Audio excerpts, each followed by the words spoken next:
Good afternoon.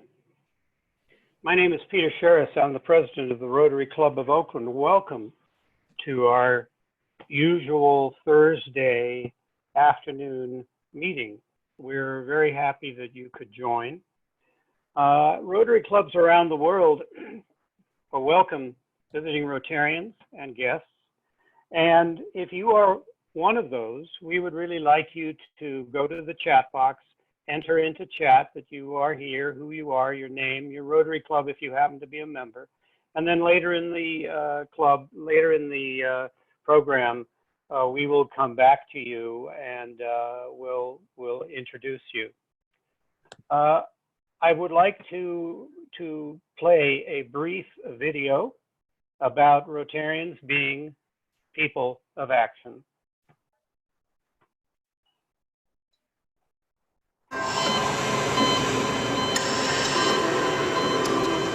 Possibilities are all around us. Everywhere we look, we see opportunity. We see potential in unexpected places. And when we share our knowledge, vision, and connections, we turn great ideas into action in communities all around the world that we call home. Like transforming an old bus to feed hungry children, or providing life-saving equipment to those who need it most.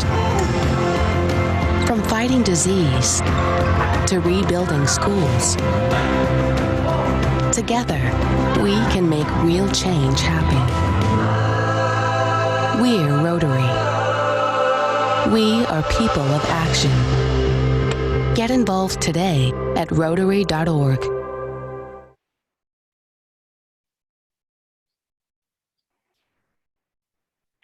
We are indeed people of action. We begin each meeting by reciting our vision, which is, together, we see a world where people unite and take action to create lasting change across the globe, in our communities, and in ourselves. And today our theme is those changes that we help create together in ourselves. Because of this huge challenge that we're under, we're going to be discussing a bit about how Rotary can help. Steve Nichols, let's get you unmuted, and you, I believe, have a thought for the day for me. I do. Thank you, President Peter. And it's nice to not have to worry about falling off the stage. I'm in my own podium area in my own garage. So welcome, everybody. The thought for the day is from our friend Duke Ellington, who said, "A problem is a chance for you to do your best."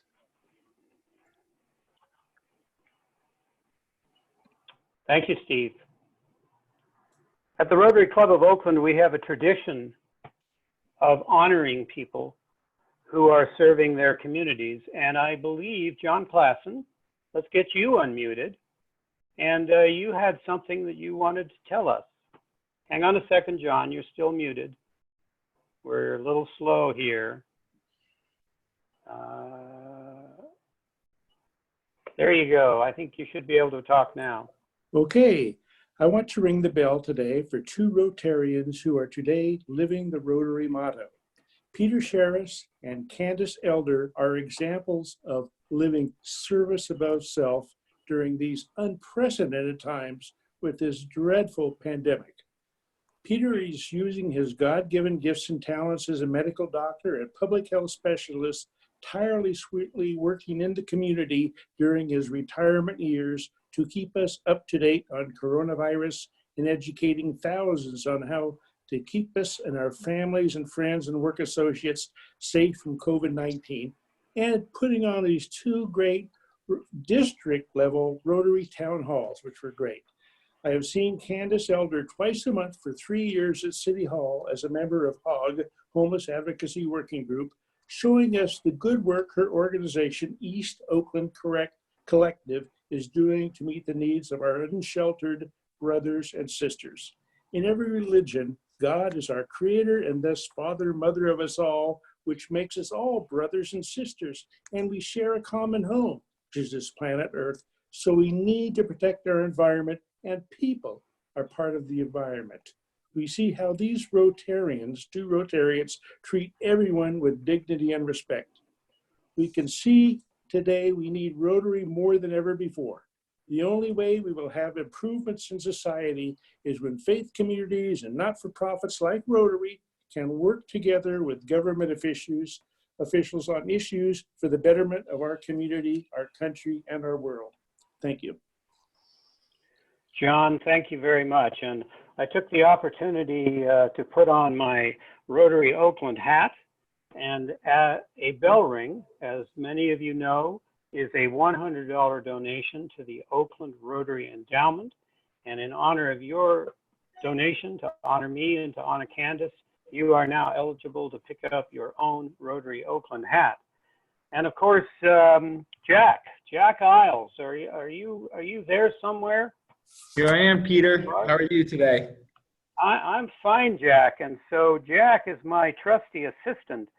And anybody who's interested in ringing the bell can write that into chat, and Jack will monitor that, and we'll get back to you later in the afternoon. In fact, I just realized that in the rush of things, I forgot to ring the bell for John once, and then twice, and the third time to open the meeting. Thank you, John. So Jack, I'm afraid I have some bad news for you. What's that, Peter?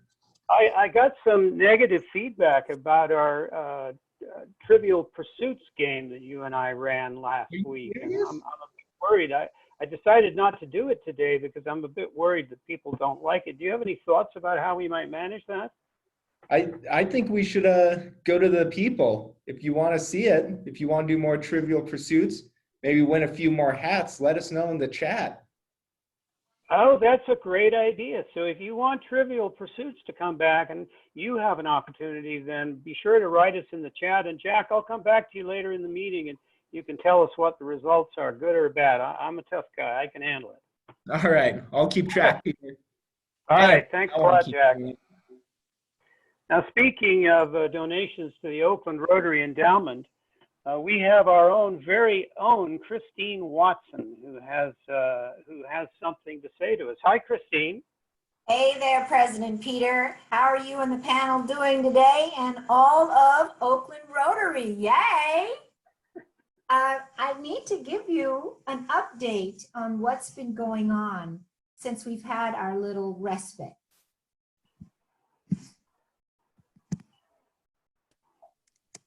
Okay. I know everybody knows that the 2020 gala has been postponed. So, Christine, you should know that your screen did not share. Okay. So give it another few seconds. If it doesn't work, just give it to us verbally. Hold on 1 second. Here we go. I will share my screen. There she is. It's on its way. Go ahead. Oh. Hey, I just wanted to let everybody know. There you go. An update on our 2020 gala. Of course, it's been postponed. It will probably come back to us in 2021. More details to come in the future. We have other surprises. For those of you who participated in the Fine Wine and Fire Pit raffle, your tickets are still being held by Pat, and we've decided to go forward with that raffle. So what we're going to do for the next few meetings is give everybody a chance to actually buy more tickets and give you a chance to go after the raffle. and that big bucket of wine. So our revised raffle plan will take place over the next few meetings. We'll sell tickets. We will have a draw in a few meetings away from now for a lucky winner. So let me just suggest to you that right now, while I'm talking, you can go to your chat box and put in how many tickets you want to buy. 1, 2, 3, 4. You can have an unlimited number of tickets. And what do those tickets get you? They get you an opportunity to get over $1,250 in value of excellent quality wine. You can also have a chance for a free fire pit that the wine will be delivered in. I want you to know that the wines come from Northern California, Southern California. They come from the French region of Champagne. We've got some fine whiskey that's snuck in there. And we also have Bordeaux from France. So we've got lots of great wines for you to take advantage of. And of course, they'll be delivered to you in just the cutest little fire pit. So if you like to hang out in your patio like me, drink wine at night and stay warm, you can. So if you want to buy a ticket, it's $50. Put it in your chat window right now, or later you can email Pat if you'd like to. I want to say thank you again to the board members for their contributions of all these wonderful wines. I think that's it for me, Peter. Yeah, so when are we going to have this raffle, Christine? I'm thinking it won't be for another couple more meetings. So sometime in May, we're going to actually do a drawing right here on Zoom. All right. Well, in that case, we'll be getting back to everybody about when exactly that will happen. So, Christine, you have been a champion. You started to plan this event on the cruise ship, and then that got canceled, and now you're stepping up, and the club can only say thank you, thank you, thank you, thank you. And Oakland Rotary Endowment, who will be the beneficiary of all of this, will also say thank you, thank you, thank you, Christine. All right. All right, so thank you. Ed Jellin. Ed Jellin, where's Ed? Ed? I always like calling on you, you know that. Yeah. Anyway, Peter, I'm looking out there. There you are. Yeah. I'm looking for visiting Rotarians and guests. Ah, I see one visiting Rotarian already. We have visiting us today, John Campbell from Bellevue, Washington, visiting Rotarian. So welcome, John. Way back, thank you. And then we have a guest of Allison Bliss. Colin Mandlin is here visiting us. He's on the board of directors of Ubun TV Theater. So welcome, Colin. Nice to have you with us. Did I miss anybody there? No. Thank you, President Peter. Thank you, Ed. And know that anybody is welcome to visit us either here at our Zoom meetings or once we get going on our meetings at the California Ballroom. We're always happy to see you. All right, so today's program is intended for Rotarians to support each other. These are extremely difficult times, and we've been making calls to our fellow Rotarians to inquire as to their physical health and to their physical needs. And today we're going to talk a little bit about business needs and how to keep the business going, and also emotional needs. I've gathered a group of panelists from our club who have expertise in this area, and so I hope that you all will find this interesting. So I'm going to start out with we'll follow up with questions afterwards. And if you are interested in asking a question of the panelists, please go down to the Q&A button, which is at the bottom of your screen, and put your questions in there, and I will manage them after the presentations. So Steve Nichols, you've been around a while. You've been through a few of these economic crises. I thought it'd be interesting to hear what you had to say. Well, thanks, President Peter, and thanks again for assembling this group of people. I think it's really good that we're talking about something that affects a lot of Rotary members in terms of business people. You mentioned expertise. when this thing started happening, I realized I had zero expertise. I thought I'd been around the block and done this for a long time and gone through recessions and all that, but this hit us from the side. We run a 70 to 80 person employee-owned construction and cabinet company right here in Oakland. And we're now 40th year, so we're well established, we're well known.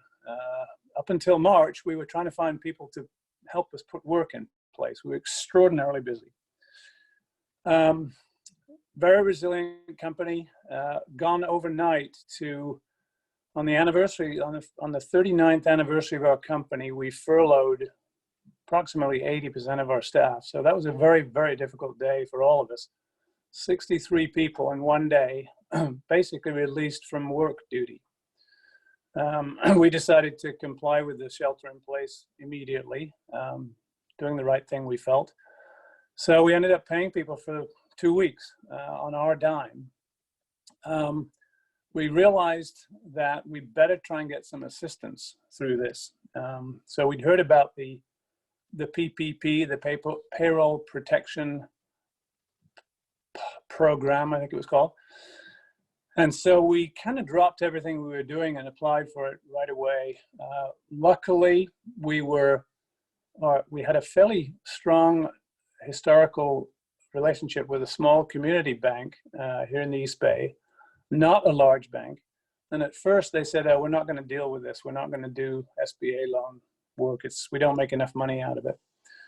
We were very insistent that they take care of us and other small businesses. We felt like it was part of their duty as a community bank. So they turned, to their credit, they turned about face and said, yes, we will accept the applications. We applied and we got one.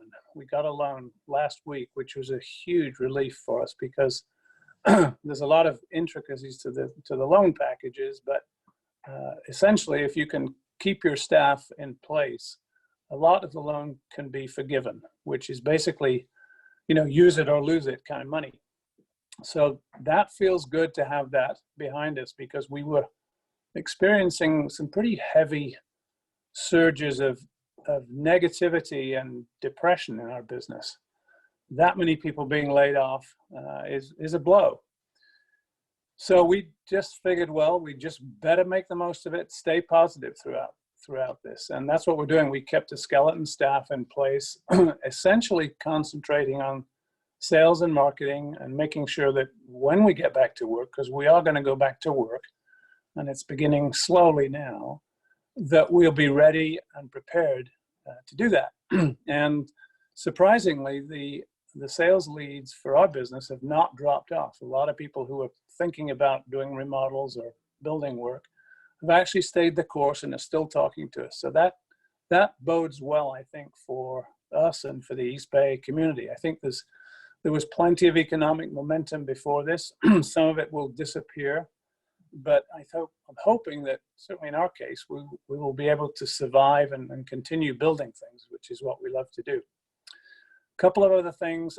Peter wants us to keep this brief, but one of the things I want to just put out there to everybody, I think one reason we've been successful so far through this agonizing 5-6 weeks is we've been doing a lot of check-ins with each other. An executive group, there's 6 or 7 of us there. We check in every single day using a Zoom meeting like this. We have several key teams of people in our company. It's kind of broken up into smaller groups of people. We check in with them once a week. And then we also instituted a happy hour on Friday, a company-wide happy hour, again, split up by division. And that's been wonderful, just having a Zoom meeting where everybody just, we're not allowed to talk about the virus or the occupant of the White House or any of those topics. We just check in with each other and cocktail of choice and hang out for an hour or so together on the video screen. So that's pretty much all I got, Peter. I'll hand it back to you. Thank you, Steve. Thank you very much. And then, of course, we will be having questions. If you have questions, please enter them into the Q&A section below. Allison Bliss, you're going to talk to us a little bit about reorienting businesses and some of the emotional stresses. Let's get you unmuted. You are unmuted. You're on. covering three things: the humans behind business, the struggle, some creative solutions, and then some resources.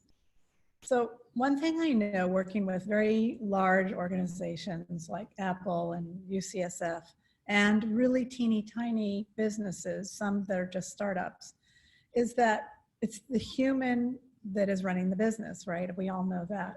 But the longer we're in a crisis, the harder it becomes to get out of that limited thinking and resistance. People are sometimes sitting in fear, and also some people are very depressed during this time. So I wanted to just bring that out in the open, because I think it's important to talk about it. I've read on behalf of some of my clients from the psychologists who have really good recommendations, such as stick to your routine, sleep your normal hours, eat good, healthy food. Watch the alcohol. I just read an article that showed that alcohol sales have gone up 53%. That's crazy. And most importantly, exercise. I go for walks every day with a mask and 6 feet distance at least. It's important to take care of self. Our motto, service above self. You've got to take care of the self so you can be in service. So that's all about that. Dudley, if you have my Weiji symbol, can you put that up? There's a beautiful Chinese symbol called the Weiji, which is a symbol that means both crisis and opportunity. I'm not seeing the screen, but I'll just explain it. Sometimes during a crisis, I used to be the marketing director for a change management company. And one of the things that we noticed was that during a crisis, that's a great time to make change, a great time to put your passion to work and do what you want to do. I'm going to give you some examples because I do business pivot walks with companies and help them make these changes and grow their company. I have learned that that creativity is the answer, creative solutions. So let me give you an example of a client from 2008 during the last recession that I had that was a health clinic. They loved, the staff and owner loved working with animals, but you know, their clients were people. So I helped them get some animal organizations into their business so that their revenues stayed level during the recession. And now they're just unbelievably happy at what they're doing because they're helping the people that are helping what they care about. Another example is the first example I heard during this shutdown of a great business pivot. There's the Weiji symbol. Thanks, Dudley. That's the crisis and opportunity. The first example I heard was from the Ubuntu Theater. I think we have a guest named Cullen who's joined us today too. Ubuntu immediately sent out notices to people about their online staged readings, classes, discussions. You can't go to the theater and sit amongst the audience of 100, 200 live people, right? So they put their brilliance online. As a matter of fact, today at 4 o'clock, you can join a discussion with Isabel Allende, and you can pay whatever you want. So you can go to their website and get information. I'll try to post something after I talk. But this is a really good example of a pivot. Lastly, I want to say that I sent Peter a link to my huge compendium of resources that I've been putting together for my clients, but I'll share it with Rotary because there are grants on there and free money and loans that some have not even been announced yet. So if you applied for a loan or a grant and you didn't get it, take a look at these resources. It's for musicians, scientists, artists, small businesses that don't get paid unemployment. Well, yeah, now you can, et cetera, et cetera, et cetera. So take a look. Thank you, Peter. Good luck, everybody. Thank you. Thank you, Allison, and you'll hang around for the questions. Yeah, you reminded me about the alcohol, about a joke that, this crisis with us all sheltering in place is like being in Las Vegas. We're all losing money. Cocktails are good at any hour, and nobody knows what time it is. That's good. That's a good one. All right. So, gosh, it wasn't that long ago that it was tax day. And I believe we have Keith Giron, who's going to tell us about the tax implications of this time and how you can benefit yourself. Are you ready to go, Keith? He's still muted. I've unmuted him. Thank you, President Peter. There you are. Yes, I am here. I would like to talk a bit about one significant tax benefit that has not received much attention so far. That is a net operating loss deduction. I will use a regular C corporation as an example, but the principle applies to partnerships, S corps, LLC entities, and sole proprietorships as well. For my example, I'll use a corporation that has a loss of $250,000 for the year 2020. Under the new CARES Act, a 5-year carryback will be allowed. Assume the corporation had a profit before tax of $100,000 per year in 2015 and forward. The NOL carryback will be applied to 2015 first. So the 2015 net income before taxes of $100,000 will be used to reduce the taxable income to zero. So the corporation will receive a refund of $22,250 for 2015. For the next year, 2016, we will get the same result, and the corporation will receive another refund of $22,250. Then in 2017, the remaining unused NOL will be applied to reduce the taxable income to $50,000. Since $22,250 was originally paid, the refund will be the difference between that figure and $7,500, which is $14,750. In this example, then, the total refund would be $59,250 directly related to this net operating loss. This is certainly worthwhile doing and pursuing. Please be sure to contact your CPA or other tax preparer to give you some guidance on how your business loss in 2020 will apply to your particular business situation. Again, keep in mind, this applies to all types of business entities, including sole proprietorships. Thank you, President Peter. Thank you, Steve. Our next speaker was going to be Mark Rosen, but you know, he's an IT expert and apparently he's having a lot of difficulty with his system. So, you know, it happens to everybody. So what I'm going to do is I'm going to go on to the next speaker. That is Dudley Thompson, our Peter, I am here. Nominee. Peter, oh, you are here. I am here. Well, I thought you were having technical problems. I am. If you look at the name under me, I logged in with Danny Mai's link because my link didn't work. So Danny and I really are here, both of us. So we're here together. All right. So go ahead. You're going to talk a bit about IT system security. I am. And Dudley, you have a couple slides. Could you put number 1 slide up? Because I'd rather have the viewers look at that as I talk, if that'll be all right. I'm going to try. All right, we'll try, and I'll start. There you go. All right.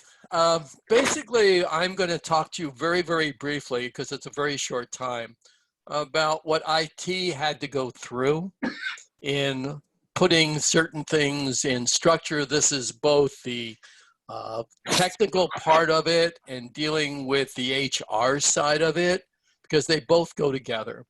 And the stay in place and the furloughing of employees really presented a challenge for those companies that didn't have a good disaster recovery plan. And that's where we start off with all our clients. We started as soon as the virus was exposed in China. We sat down with our companies that we support and went through their disaster recovery scenarios. That was if you couldn't enter your workplace, where are you going to work? How are your employees going to conduct their business? What resources do they have? It extended from their internet at home to their cameras, their microphones, so they could do Zoom meetings. What did they need? How did we shut the door on the existing location to protect its servers and network structure? So we had to validate all that.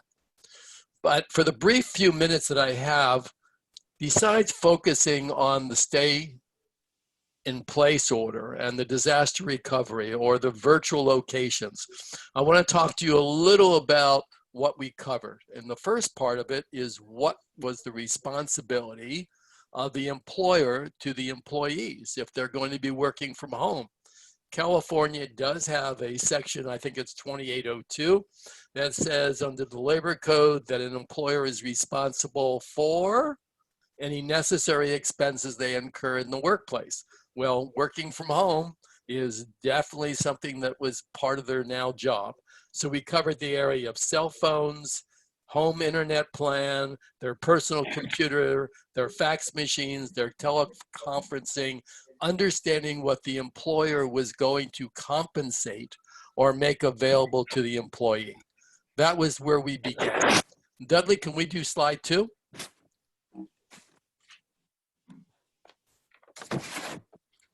Okay, now we had to make sure on the slide 2, as you can, I hope you can all read this, we had to make sure to secure the networks, whether they were internal or cloud-based, because we needed to make sure the employees could access them easily from home through either secure VPN clients, make sure their antivirus was up to snuff, and their internet speed was adequate. Now, why do I stress internet speed was adequate? These employees were not alone at home. They had husbands that were working. They had children that were now sequestered that had to do their schoolwork. So internet that was adequate prior for 3 people at home doing a Zoom or schoolwork was not. So we had to deal with that. We had to make sure that the company's network and the cloud was all secured. We've had an increase, a tremendous increase by individuals sending out malicious emails, attempting to hack in. Even the iOS, the iPhones, are now the main source of zero-click attacks. So we had to secure their mobile devices, their iPads, etc. And remember, Apple remains the top brand for phishing scammers to target. All right, the last point that we went, and I hope I'm staying within my time, Peter, is that we needed to be proactive in assessing the workplaces and making modifications to reduce the risk. That was the summary. We had to protect the coverings, the personnel hygiene we covered. How are you going to cleanse the facility when you come back? Who's responsible for that? How about the parking areas that they'll be parking in? What physical changes did we have to make in the office and the workplace? We had to review and update the employment policies to go along with what we learned with the COVID stay-in-place situation. And we had to stay abreast in the IT area. We're still heavily involved in this area. We had to be aware of the new guidance that's coming out of Cal OSHA and the government policies, how that integrated into the IT arena. That's what IT did to ensure company viability, stability, et cetera, et cetera, et cetera. And that's it, guys. I hope I stayed within my time, Peter. You're pretty close. That sounds, that appears like it's very, very complicated. So I'm glad I'm not a business having to deal with all of that. So Dudley. Yep, Dudley, it's your turn. Believe in the future of Rotary. Thank you, Peter. I hope I end with believe in the future. A few things I'm going to talk about, maybe more the realities that we're facing right now too. And building a little bit on what Steve and Mark have also said. I am the owner and manager of a small sign shop. We have remained open. Initially, the question was, are we an essential business? And kind of on first glance, we might not be. We did find that our suppliers were closed and did close down for about a week, but from their counties, they were able to establish essential business status. And it essentially falls under what has been defined by the government as graphics, visual communication, and signage. Let's just think simply, The blue tapes that started out are now becoming signs, or a lot of businesses have been taping a piece of paper up on their front door. A lot of us go to a store and see like 30 of these pieces of paper, and visual communication and signage is starting to evolve that into more legible signage for us. But more specifically, my business has a very niche market as a ancillary or part of the infrastructure of transportation. About 90% of our customers are trucking companies, truck dealers, and truck body shops. And those have all remained open as part of transportation. So we've kind of been able to find our way through that. I have maybe one of my personal adages is always hope for the best, but plan for the worst. I think most of us, whether individually or in our businesses, right now are very focused, and you can pick a date, but I'm going to suggest between now and the end of August. You're starting to hear a variety of kind of dates of opening up the economy sooner or later and how that's rolled out. But the initial part has really been, how do we take care of ourselves through, as Steve mentioned, the payroll protection plan. I didn't get in there the first week. My application was later, and I'm on hold. I just got notice, you know, we're hoping for this second go around of funding. But it's been quite incredible. I think all of us have found, in a sense, the positive response that we've had within the culture. You know, most of the news talks about the common good, you know, an equitable response, the kind of human kindness stories that we keep hearing about. But I also find that, you know, that you have to, and I'm going to say, and I've tried to find better words for this, but it's kind of selflessness or selfishness. And in a sense, I'm not being pejorative about selfishness, but you have to take care of yourself, your family, your business first, or you're no good to anybody. Literally, first responders, whether it's a fire person or a police person or a healthcare worker, is always trained. You have to take care of yourself first, or you're no good to anybody else in a situation. And in a sense, a business is the same way. You have to make sure the business survives, or you're no good to your employees or anybody else. And there's a tension there, isn't there? We in this common good, and now opening up the country.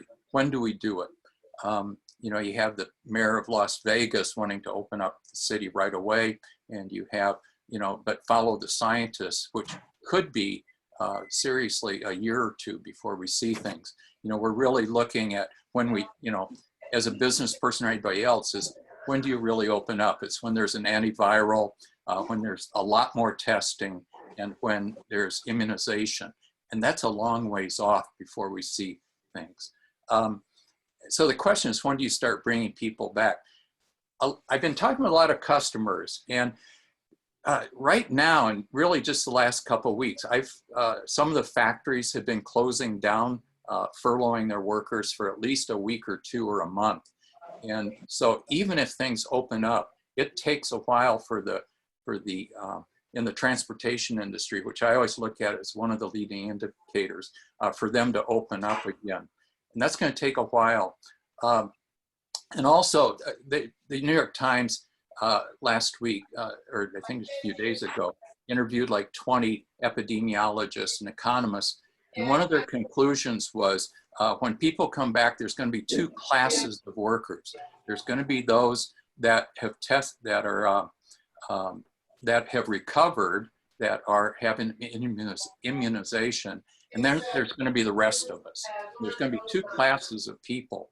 Some of the employers I'm talking with are really talking about, now that we've laid off everybody, who do we bring back? And it's not going to be everybody.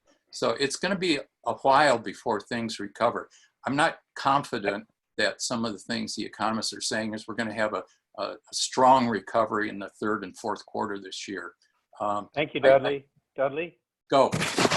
Thank you very much. You're running a bit long. Okay. So let me just say that I think finally you have to say, I really believe in the future, and anybody in business who looks ahead, who's successful, has to believe there is a future and trying to look forward as how do I fit in that future. Thank you. Thank you, Dudley. Danny Mai, you're going to talk to us a little bit for 3 minutes on how to market your company and outreach in this crisis and build for the future. Well, thank you, President Peter. I'm the owner of a company called Novatech. We consider as a non-essential business. We're a cabling company that wires up security, phone, and internet cables for commercial building. We do have a niche market like Dudley. Our clientele we're focused on is basically small, mid-sized companies. With this challenging time, I think a lot of companies out there, the first thing they lay off people are the people in marketing. Well, for me, that's the last thing you need to lay off are the people in marketing, because at this unprecedented time, you need to focus more on promoting your business and market your business rather than laying the marketing people off. So I have tried to do that during the last recession in 2008 and this time around.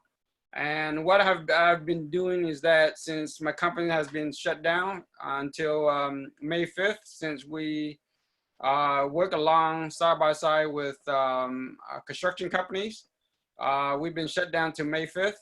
But I've been aggressively marketing my company through reaching out existing clientele, marketing to people from LinkedIn that I have don't know before, calling up your referral partners. It's not to say that your competitors, but referral partners. Like I work along with IT people, architect people, as well as contractors, to let them know, hey, we're still in business and we be there for them if they need us. That's the first thing. In addition to that, I have stepped up my marketing budget to market my business through Google, as well as through the Nextdoor, as well as through Facebook, as well as through Yelp. Because at this time, a lot of people cut their budget, but the more money you put it in, the more bang for your buck.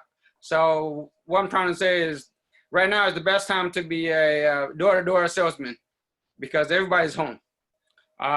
In addition, the third is that to market your business is that I think you need to, any social media platform that you use, get your name out there, get your company out there, whether it's you're a massage therapist, you're a yoga instructor, whether you do mortgage. It's connecting people through LinkedIn and Facebook, create an article out there to let people know that, hey, you're up to date with your industry, to let people know that, hey, you still are the expert in your industry. So it basically is just getting your name out there. So that's all I have for you, President Peter. All right. Well, thank you very much, Danny. Yeah. And so we still have time for questions. And I think the first question goes to Keith. And Keith, I unmuted you. The question says, do businesses have to wait until the end of 2020 to figure out NOL and then apply it to prior years? Can NOL be carried forward to the next couple of years? Yes, I'm glad to answer that, President Peter. First of all, I'll answer in reverse order. The NOL can be carried forward. There is not an absolute requirement to go back 5 years. There is a requirement to make an election, though, to waive the carryback. In terms of determining the net operating loss amount, most businesses were profitable through 2019. So the coronavirus impacts the business in 2020. So it would be at the end of the year 2020 that a business would be able to determine their loss. So that loss amount, the net operating loss before income taxes, is the amount that is carried back or carried forward. So you need to have a normal year end in order to determine the amount of the net operating loss. Okay, thank you very much, Keith. By the way, that question was from Maud Previer. The next question is, and I'm not sure, somebody named a small community bank that they worked with. Steve, was that you? And Rick Draper would like to know, what is the name of that small community bank? That was me, and I did type in the name. It's a bank out of Lafayette, and now in Oakland too. I'll give them a plug, and if I give them a plug, I'm going to have to insist they join the club. California Bank of Commerce, small bank. Like I said before, they were very reluctant in the beginning to take on SBA negotiations and work because it was very unprofitable for them. But they they deal with a lot of subcontractors, vendors, suppliers, and they realized that they better get with the program because they were going to have a lot of very unhappy clients if they didn't. So they did a 180, like I said, and got with the program. Okay, thank you, Steve. I don't actually see any other questions. If any of the panelists can see a question that applies to them on chat, please feel free to speak up. But what I'm going to do now, while we're waiting to see if any other questions come in, is I'm going to go back to Jack. Jack, are you awake? I think actually he is awake. I just forgot to unmute him. So Jack, what did we get any additional bell ringers? And I'd asked you to put together a list of the people that bought raffle tickets. Did anybody buy any raffle tickets? Yeah, we got 7 people who bought raffle tickets, which is awesome. So thank you, everyone. I didn't see any additional bell ringers. If I missed you, I apologize. But the ticket buyers, David Stein bought one, Renee bought one, Karen Friedman bought 2, Kimberly Cohen bought a ticket, Julia Fox got a ticket, Scott got a ticket, and Jim actually bought 10 tickets. So thank you, Jim. And I'd say who bought 10 tickets? Jim Capigiano. Oh, sorry. Jim Caponegro. All right. Thank you, Jim. 10 raffle tickets. You must be thirsty. Yeah, he's got some pretty good odds. So, Jack, are we dead in the water on Trivial Pursuits, do you think? I don't know. Some people had some good ideas to keep it going.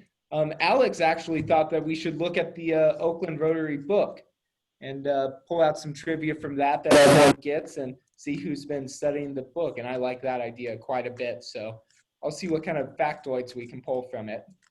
Yeah, so Jack, do you have a book? Because I don't have a book up here in Truckee. I've got a book. Great. That's fantastic. I'm going to let you come up with some of the questions and we can fill them in with some of the dumb ones I found. So, all right. Thank you, Jack. All right. I don't see any other questions. Oh, wait a minute. Let's see. It comes from Kimberly Cohen. As a licensed trauma therapist, credentialed in creative arts-based neuro leadership practices, I can't offer therapy to my Rotarian pals, but I can, and I am happy to offer confidential, free consult, or just informed chat space to support fellowship and collaborative mental health at this time. So if you want to talk to someone now, Rini blew a kiss. Thank you very much. So since you're blowing kisses, Rini, you have a job today. So give us a teaser on next week's speaker. Okay, well, I have good news. I'll be actually introducing the next 2 week speakers. This following week on the 30th, we will have the honor of being with Damon Ty, who studied chemistry and biology, and he has an MFA in natural sciences and science filmmaking. I met him when I was doing work on Measure DD at the effects of Lake Merritt since we opened the bottom of the lake. And he has photographed protozoa, animals, lettuces, and he has a beautiful slideshow to show us and tell us the story of the good news of Measure DD on Lake Merritt. Thank you very much, Rini. I appreciate it. That's it. So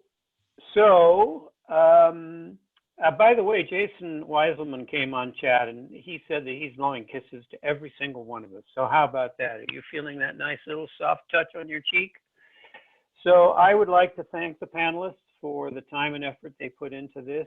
And I hope that our participants found some of it interesting. And I look forward to seeing everybody next week.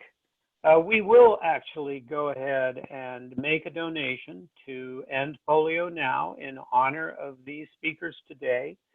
And that's because we are in the process still of trying to eliminate polio, made much more difficult by this crisis we're in, but we are this close to eliminating polio. And with that, I would like to thank everybody for attending. I would like to wish everybody the very best. And I look forward to seeing you in the not too distant future in person. But in the meantime, we will continue to do these Zoom chats. They are way more fun than just sitting alone at home. So thank you very much. And the Rotary meeting of Oakland is adjourned. Bye.